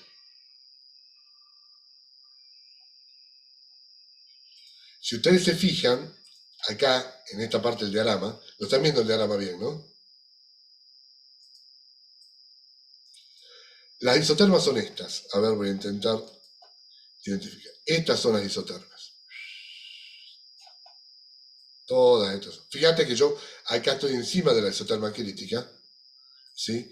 Y sin embargo, hay una zona, esta zona no es ideal claramente.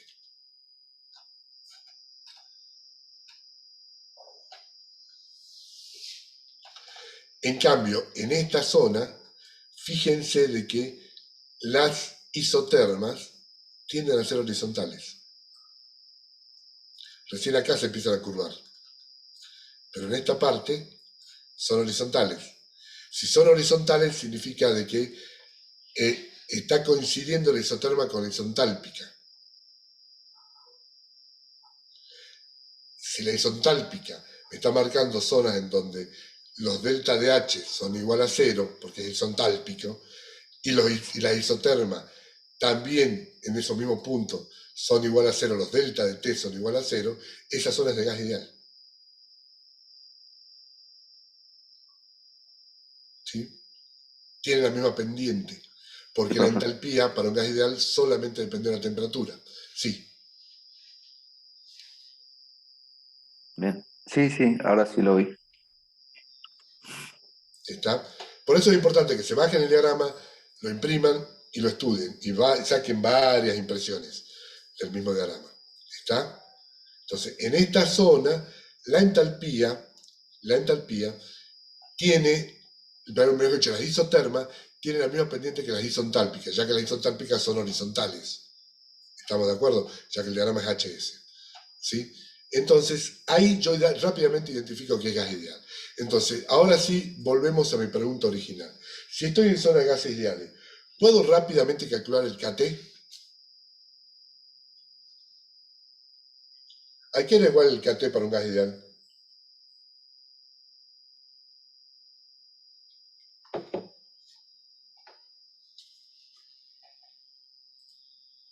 A1 sobre P. Eso es lo que me contestan en el chat. Perfecto. Al ser igual a 1 sobre P, el KT, si estoy en zona de gas ideal, lo único que tengo que hacer es leer cuánto vale la presión para ese punto, que en este caso es dato, saco la inversa y eso vale el KT. Lo mismo corre para el alfa. El alfa aquí era igual para gas ideal. 1 sobre T. 1 sobre la temperatura.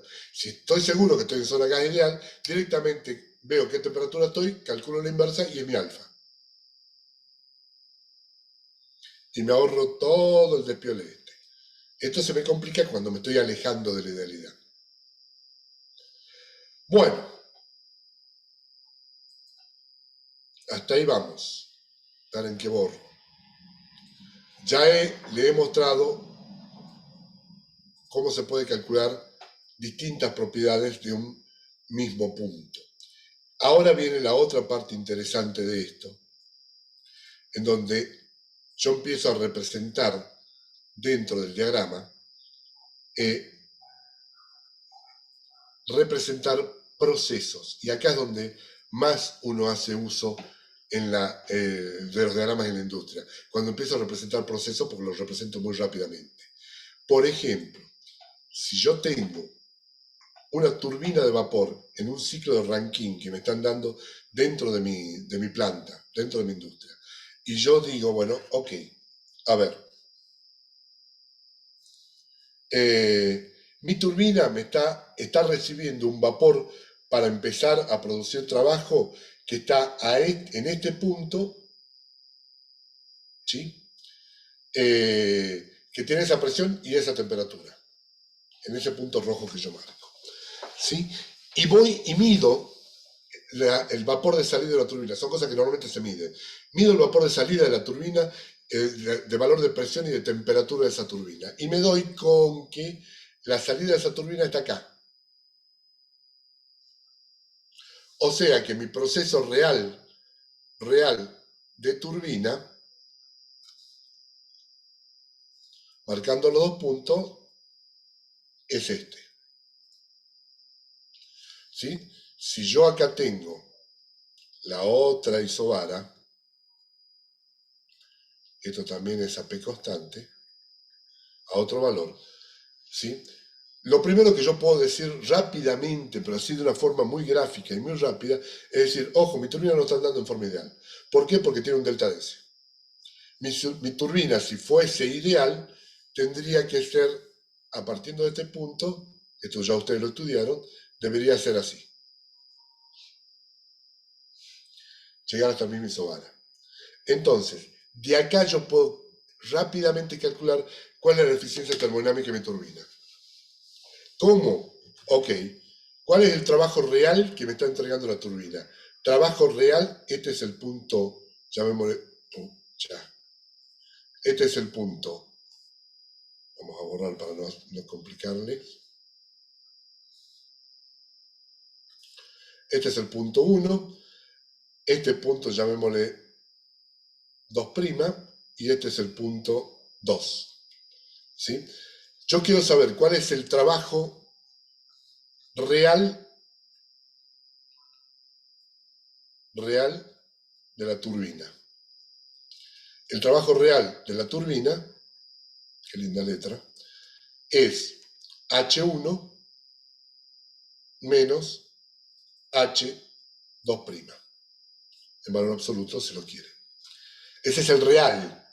Entonces, leo la entalpía del punto 1, leo la entalpía del punto 2', la diferencia entre ellos, en valor absoluto, me da el trabajo real que me da mi turbina. ¿Está? Obviamente me la va a dar por kilo de vapor. Si yo además conozco el caudal de vapor que está pasando por mi turbina, lo multiplico y ya tengo el trabajo absoluto que me está dando real la turbina. Y quiero, como yo me voy al diagrama y digo, che, no, esta turbina me está dando un vapor de salida equivalente a la del punto 2'. ¿Cuál sería los valores reales que me debería dar mi turbina? La presión es la misma, porque la salida de la turbina siempre está a la misma presión. Trabaje real o idealmente. El que va a cambiar es la temperatura. ¿Cuál es el trabajo ideal de mi turbina en este caso? El trabajo ideal de mi turbina, el ideal de la turbina, sería H1 menos H2. Que obviamente H2. Oh, Dios. H1 menos H2. Valor absoluto. Obviamente este trabajo es más grande que el trabajo real. Por lo tanto, la eficiencia termodinámica de mi turbina, o el coeficiente de performance de la turbina, es trabajo real sobre trabajo ideal. Y esto me dice, che, tu turbina está andando al 70% de lo que debería andar. Te está entregando el 70% del trabajo que te debería entregar si funcionase todo bien. Fíjense con qué rapidez en un diagrama uno puede salir. Entonces, yo voy y miro. El vapor de entrada de mi turbina tiene tal presión y tal temperatura. Ok. Voy a la salida. Tiene tal presión y tal temperatura. Así, dicho de esa forma, che, tiene esta presión y tiene esta temperatura, yo no puedo individualizar si mi turbina está trabajando bien o mal. Voy y ubico esos dos puntos en el diagrama, es decir, ubico este punto y ubico este punto y me doy con que la turbina no trabaja isentrópicamente. ¿Ok? La turbina no está trabajando en forma reversible, no está entregándome el máximo trabajo. ¿Qué valor tendría que tener el vapor de salida de temperatura? Porque presión ya sé que es la misma. Pero ¿qué valor de temperatura tendría que ser para decir, che, está trabajando en forma ideal? Bueno, tiro la isentrópica, que es esta línea verde, ¿sí? A donde corta a la misma isobara. Digo, este es el punto ideal de vapor de si mi turbina trabajase bien. Ok, ya tengo el punto 2, ¿sí? O sea, tengo este otro punto, ¿sí? Calculo la diferencia de entalpía y ahí me doy con que por trabajar así la turbina me estoy perdiendo un 30% del trabajo que debería dar. Algo tengo que hacer para hacer de que la turbina vuelva a trabajar en forma ideal. Ese algo es identificar cuáles son los puntos de irreversibilidades, ¿sí?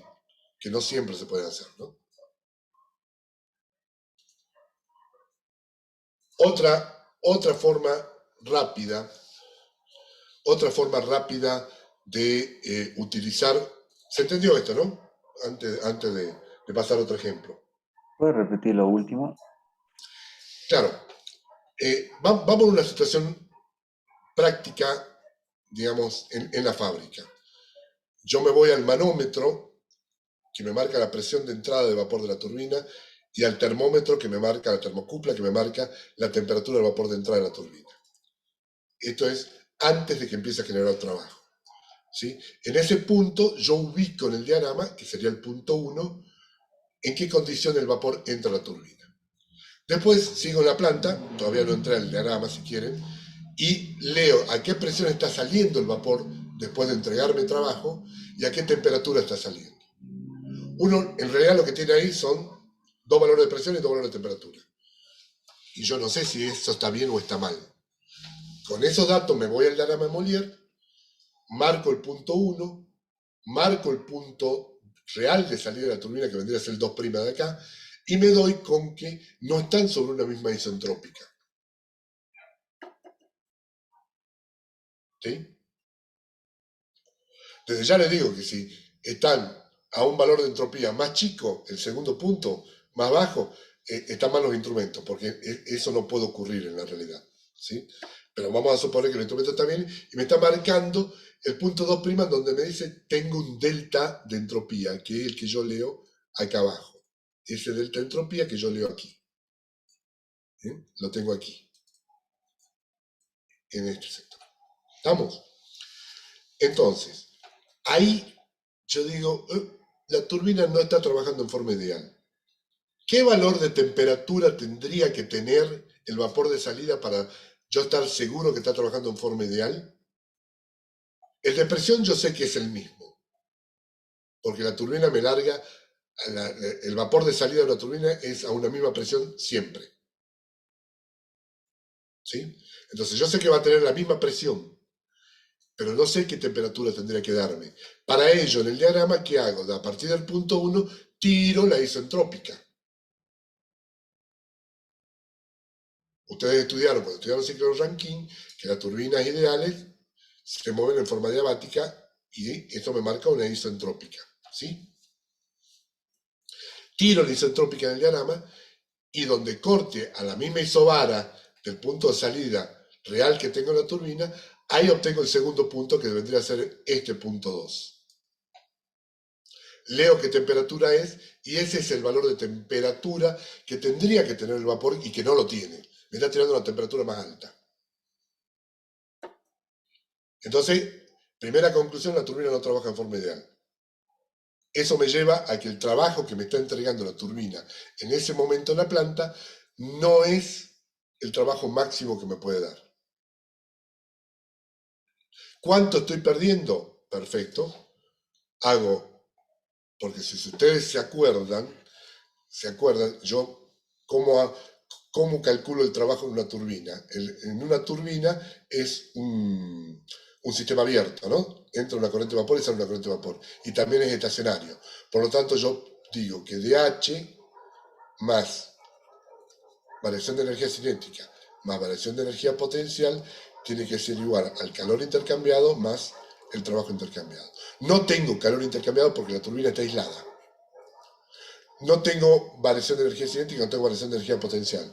Si lo llegase a tener, es despreciable. Entonces yo sé que el trabajo de una turbina tiene que ser igual al delta de H. Sea ideal o sea real. Acá no dije nada de si es ideal o real. ¿Sí? Entonces, calculo el trabajo real como H1 menos H2' en valor absoluto. Lo calculo aquí.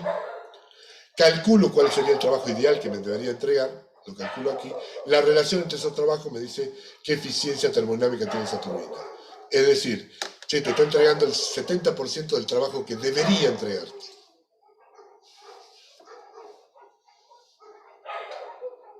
Entonces, es una situación que con el diagrama termodinámico se resuelve muy rápido, con el diagrama de Molière. Después, ¿qué tengo que hacer para que la turbina trabaje en forma ideal? Es otro tema. Tengo que averiguar dónde está la reversibilidad, si tengo rodamientos que están bien, si estoy teniendo un alto rozamiento por algún motivo adentro, si el caudal de vapor que estoy haciendo trabajar la turbina no está dentro del rango que corresponde a hacer trabajar esa turbina. Hay algunos métodos. ¿Sí? Pero eso ya es un problema más ingenieril. Desde el punto de vista termodinámico, lo que está pasando es esto. Profe, una consulta. ¿Por Uh-huh. qué la presión es la misma, tanto si trabaja de forma real Porque o ideal? porque la turbina, la presión de salida de una turbina está dada por la presión del condensador. Es el condensador el que fija la presión. Porque recuerden, en un ciclo Rankine, después de salir la turbina, yo entro a un condensador. Así como la caldera siempre trabaja a una misma presión, está diseñada para trabajar a una presión, el condensador igual. ¿Sí? Bien, Entonces, bien, bien. como el condensador es el que le hace de contrapresión a la turbina y está fijando la presión de salida, esa es la razón. En realidad, trabaja a una presión un poquitito más alta que la del condensador para provocar que el fluido cruce el condensador, vaya a través del condensador, ¿no? Pero bueno, digamos, los valores son esos. ¿Está? Ahora bien, voy a borrar esto. Vamos a suponer, por ejemplo, otra situación que se da mucho en la industria, es que, no sé, es que yo borro todas estas anotaciones. Vamos a suponer de que por algún motivo, y esto suele pasar, ¿sí? Por algún motivo yo tenga que bypassear la turbina, ¿sí? La tengo que hacer mantenimiento, entonces, ¿qué se hace para bypassear la turbina? Lo que normalmente se hace es ponerle una válvula de expansión, es decir, me voy a un efecto Joule-Thomson. De vuelta, yo tengo mi valor de vapor que me tira la caldera de entrada a la turbina. Acá yo tengo la otra isobara, la del condensador, ¿sí?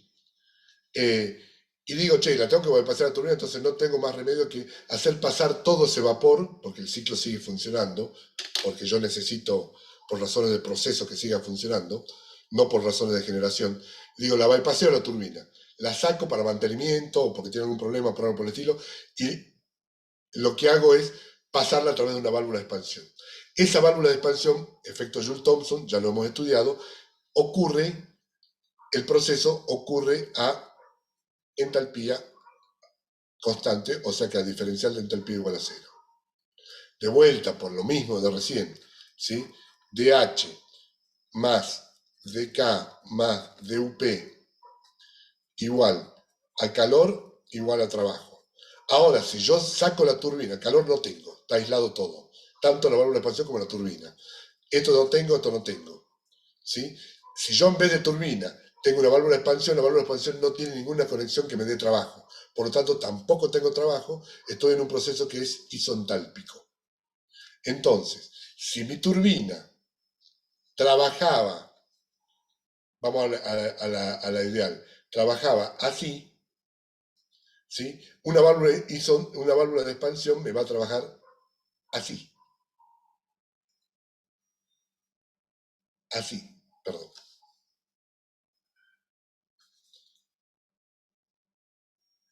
Así. La turbina trabaja así, esta va a trabajar así, isentálpicamente. No obtengo trabajo. Entonces, ¿para qué meto la válvula de expansión? Para ya alcanzar de alguna forma la presión del condensador. Pero ojo, estoy con un vapor que en vez de trabajar cerca o casi dentro de la campana de Andrew, al poner la válvula de expansión, esto me está indicando de que el vapor de salida está aquí. Y yo tengo que, para entrar a condensar, sacarle todo este calor latente hasta llegar aquí, hasta entrar al condensador.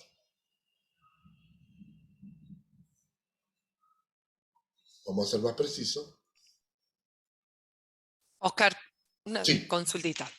A ver, entonces si la presión de salida en la turbina, ¿sí? Te la da el condensador, supone que un P', Sí. En realidad no va a funcionar siempre al 100%.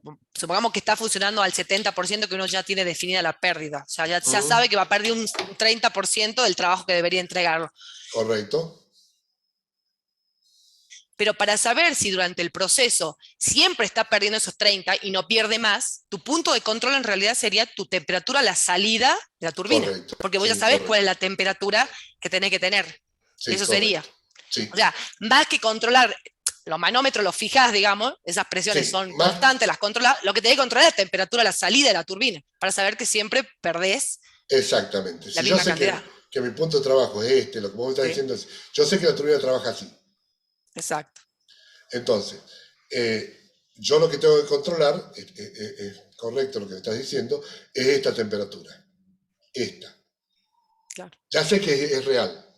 Y si de repente la temperatura cambia, si va a cambiar para arriba, claramente, significa que la turbina se me está volviendo cada vez más irreversible. Que Algo eso tiene mal la turbina.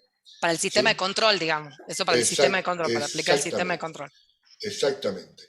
Entonces, che, y me está dando cada vez peor, la saco, meto una válvula de expansión porque necesito tener ese vapor a la presión del condensador. A eso Esa iba. válvula de ¿Cuándo la expansión, saco? ¿Cuándo la saco para mantenimiento? Cuando claro, no cuando logro veo que con mi ya, sistema de control, exacto, vuelvo a la temperatura. algo mal, meto la válvula de expansión para hacerle mantenimiento a la turbina, para saber qué es lo que está pasando con esa turbina.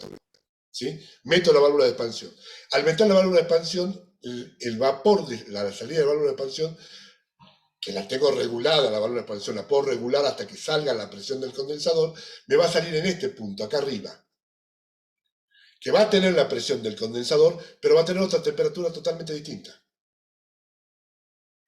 Y esto me marca que esta diferencia entre esta temperatura y la temperatura, si querés tomarla de control originalmente, esta que tenía, yo tengo que sacar esta energía,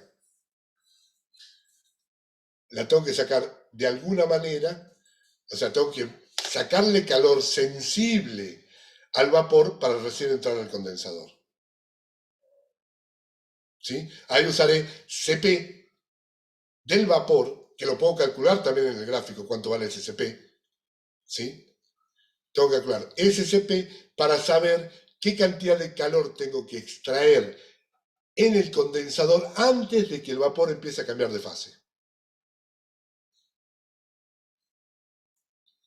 Por eso es tan importante aprender a manejar estos diagramas, porque son resoluciones muy rápidas, no tengo que hacer grandes cantidades de cálculos para esto, porque si quiero calculo el Cp, y si no directamente el delta de H entre esas dos temperaturas, entre esos dos puntos.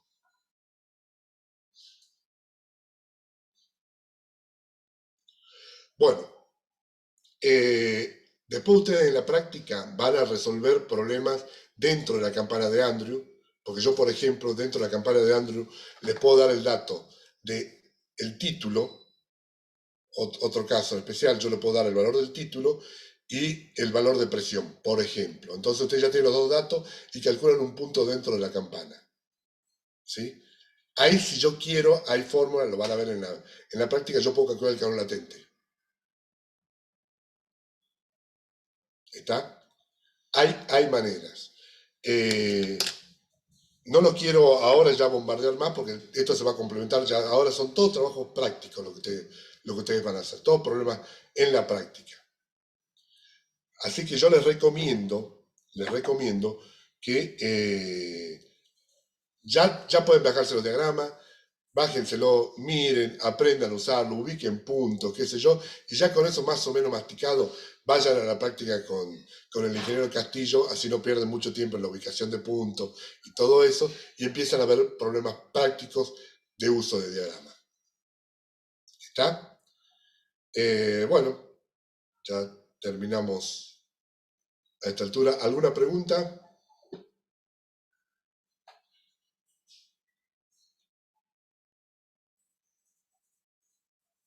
Profe, ¿cómo sé si en un diagrama me representa una relación fundamental?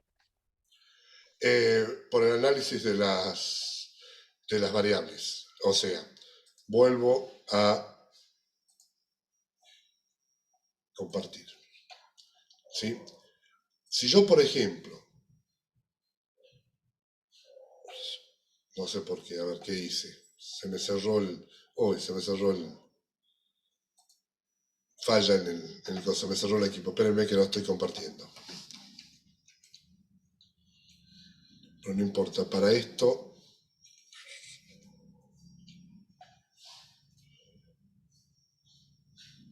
voy a compartir ahora de vuelta.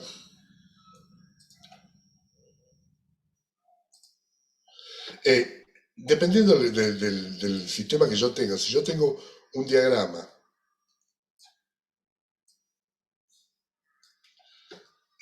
por ejemplo, yo hace un rato le decía diagrama TS. El diagrama TS, yo lo que estoy graficando es la temperatura como una función de la entropía. Este de movida no es una relación fundamental. La temperatura es una derivada primera de la relación fundamental, aún estando en función de la entropía. ¿Sí? Si yo, por ejemplo, vamos a suponer que tengo un gráfico, que no es que se use mucho, pero puede existir, qué sé yo, Helmholtz como una función que esté dado en función de la temperatura y del volumen, parametrizado el volumen, yo sé que esta gráfica es una relación fundamental, porque T es variable natural de Helmholtz. Si yo tengo Gibbs como una función de T y P, listo, es una relación fundamental. Lo que tengo que analizar son las variables naturales de eso. Recuerden que las variables naturales en los potenciales termodinámicos para el sistema simple era a un número moles constante, ¿no? U tenía que ser una función U de S y de B. Si es H, era esto por transformadas, ¿no? Lo sacan rápidamente. Es S y P.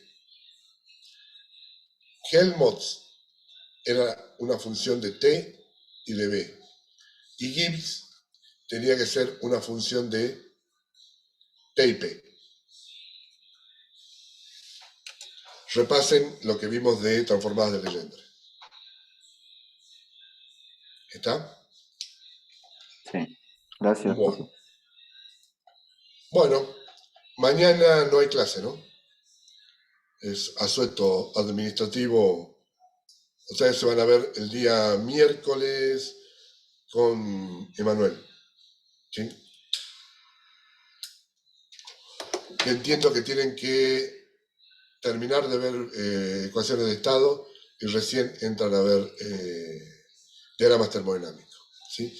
Probablemente ya la semana que viene ya sea semana de consulta y después venga el segundo parcial. Ya se publicaron las notas del primer parcial, sin comentarios. ¿Sí? Lo dejamos ahí al tema. Bastante menos de lo esperado. Todavía no hemos fijado la fecha del segundo parcial, de eso ya lo vamos a hablar con el ingeniero Castillo. Pero esta semana tiene que ser la semana que viene, no la otra. Se van a tener que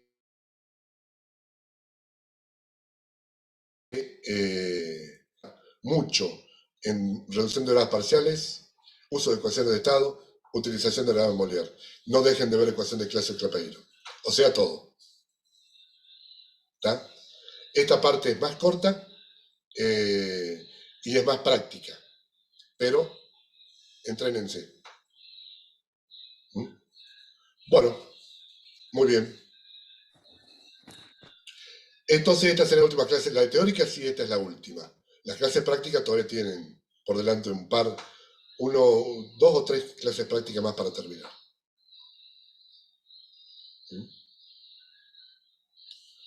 Bueno, ya les digo, la semana que viene ya los horarios de clase teórica lo podemos utilizar para dar consultas. Ya eso lo vamos coordinando con el ingeniero Castillo.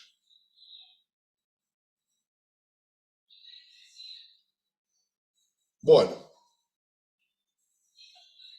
dejamos aquí, detengo la grabación.